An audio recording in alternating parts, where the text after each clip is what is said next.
Title: Shadows of the Forgotten. In the quiet town of Eldridge Hollow, nestled between thick woods and misty hills, animal companionship was more than just a trend, it was tradition. Families passed down beloved traits, wild tales of their pets' adventures told at every gathering. But beneath the surface of this idyllic community lay a chilling tale, whispered among those who dared to remember, a story of affection twisted to terror. 13-year-old Lily Hawthorne was no stranger to companionship. Her small, opportunistic terrier, Benny, was the king of mischief. As much as Lily loved his cheeky antics, she felt a pang of unease when she saw strangers watch her dog with wary eyes. The troubling tales of lost animals and eerie happenings at night stirred in the back of her mind. One late autumn evening, after a long day at school, Lily returned home to find Benny darting around the backyard, barking at nothing. At first, she chuckled, he was just being his usual self. But a gnawing feeling took hold of her, like something vital had shifted. When she called for him, he froze, eyes wild, ears perked in a way she'd never seen before. A strange shadow flickered in the corner of her vision. "Benny, come here," she urged, her voice laced with anxiety. He didn't budge, just stood still as if listening to an unheard command. It wasn't just Benny. Whispers began weaving through the town.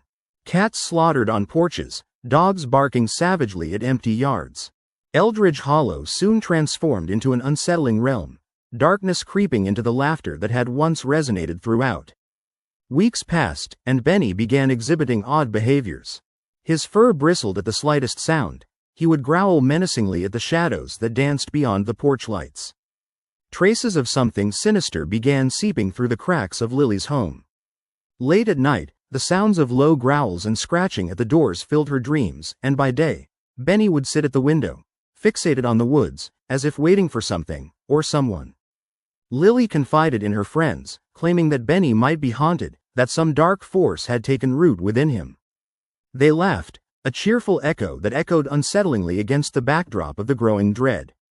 Yet, as her friend Amy suggested a visit to Mrs. Wren, the town's eccentric old woman who claimed to communicate with spirits, Lily felt little choice but to give it a try. Mrs. Wren lived at the edge of town, the walls of her creaky home adorned with symbols and odd trinkets. Her eyes, clouded yet piercing, seemed to look straight into Lily's soul. As she entered, Benny tugged on his leash, growling yet again at invisible shadows that danced against the walls. "Ah, I see," Mrs. Wren murmured, her raspy voice sending chills down Lily's spine. "Your little one has been touched by something dark. The forest. The spirits of those lost feed on the weak and make their homes in animals. You must take him back." Lily's heart raced. Take him back? Back where? To the woods. Only there can you release him from this entity. Determined, Lily shrugged off the creeping fear. That night, under the pale moonlight, she ventured into the woods with Benny. Shadows stretched and twisted, though she felt a strange pull toward the heart of the forest. Benny walked ahead, now eerily silent but undeniably anxious, unsure of where he belonged. The deeper they went, the more suffocating the darkness became. Scratches of thorns brushed against Lily's legs, but she soldiered on, guided by an unseen force. In a small clearing, she hesitated, confronted by the sight of an old, crumbling stone statue covered in moss, its expression frozen mid-snarl. Above it, the trees whispered their secrets.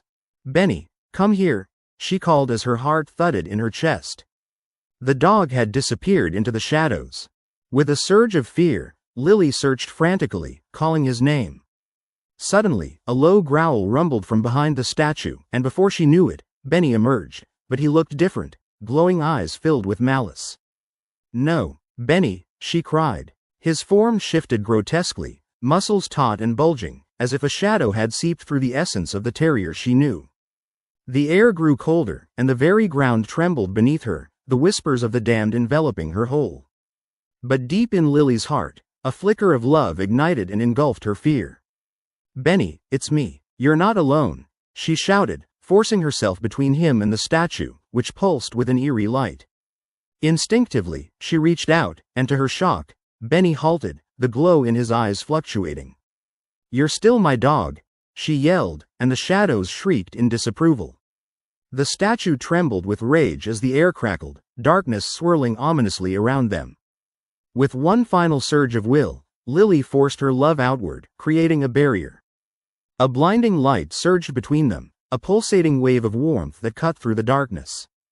With a hoarse bark, Benny leapt back, ringing in the air like a bell clanging in the silence as the dark shadows retreated, howling in fury. The clearing exploded with light, and the figure of the statue distorted then vanished into mist. In the blinding radiance, a sense of relief washed over her. Benny was back, shivering but panting happily, tail wagging.